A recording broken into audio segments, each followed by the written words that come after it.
Sa bawat lumang lugar, may mga bagay na mas mabuting hindi na pinapakialaman.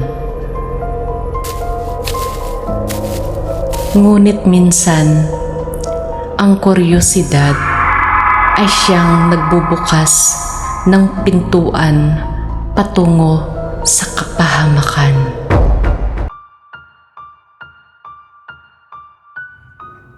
Magandang gabi sa lahat. Ako si Bitang at ito ang inyong Bitang Horror Stories. Isang gabi ng takot at kababalaghan sa kwentong pinamagatang Lihim na Lagusan.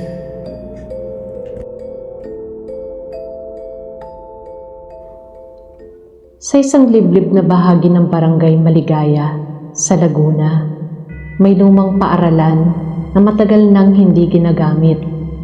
Ayon sa matatanda, may lagusan raw sa ilalim ng lumang gusali, isang lihim na daanan patungo sa isang kuweba na ginamit noong panahon ng giyera. Isang araw, tatlong estudyante, sina Arvin, Mika at Leo, ang nagdesisyong pumasok doon para mag-vlog ng urban exploration. Sabi pa ni Arvin habang nagre-record, "Walang bulto sa Maligaya Elementary, mga pre. Neat lang yan."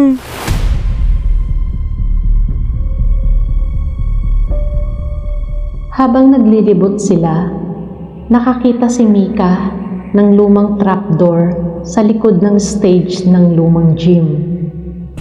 Tinabunan ito ng sira-sirang tabla at alikabok. Nakasulat sa taas ng pinto ang mga salitang, "Huwag mong bubuksan." Pero dahil sa katigasan ng ulo ni Arvin, binuksan niya ito. Sa loob, bumungad ang madilim na hagdang pababa. Amoy lupa at tila may malamig na hangin na kumawala mula sa ilalim. Pagbaba nila, natagpuan nila ang isang makitid na lagusan na may mga lumang simbolo sa pader, hugis mata, araw at krus na nakabaliktad. Habang naglalakad, narinig nila ang tila mga bulong na galing sa dulo ng lagusan. Bumalik na kayo. Hindi kayo dapat nandito. Nanginginig si Mika, ngunit si Arvin ay patuloy pa ring nagre-record. Hanggang sa biglang nag-flash ang camera at sa sandaling iyon, nakita nila sa screen ang mga anino ng sundalo na tila dumadaan sa lagusan. Bit-bit ang mga baril at isa sa mga ito ay tumingin diretso sa camera. Biglang nag-flicker ang ilaw ng cellphone. Nawala si Leo. Nagsigawan sina Mika at Arvin. Tinawag si Leo. Ngunit ang narinig lang nila ay ang mga yabag na papalapit galing sa parehong direksyon kung saan sila pumasok. Paglingon nila, si Leo nga, pero may kakaiba. Maputla at ang mga mata ay puro itim. Tara na, may nakita akong daan palabas.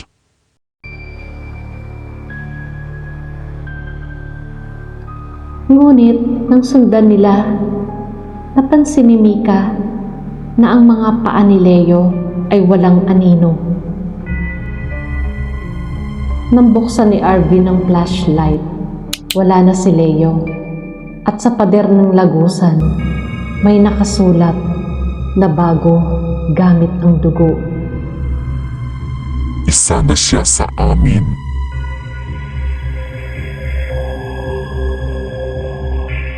Sumigaw si Mika.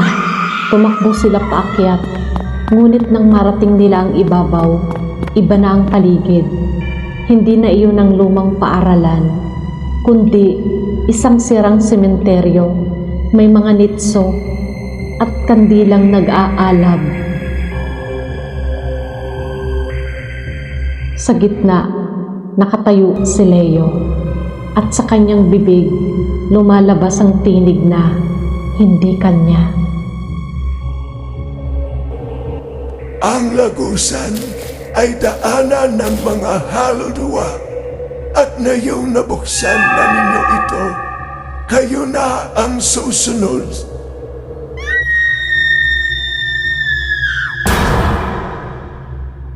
Mula noon, wala nang nakakita pa kina Arvin at Mika. Ngunit sa mga sumunod na buwan, ilang residente ang nakaririnig na mga tawanan at tunog ng kamera sa paligid ng lumang paaralan kahit matagal na itong sarado.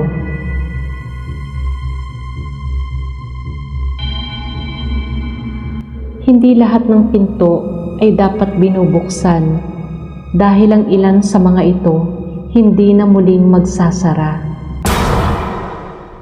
Ang katapangan ay hindi nasusukat sa pagiging mapusok, kundi sa kakayahang makinig sa babala ng mga nakaraan. At dito nagtatapos ang kwento ng lihim na lagusan.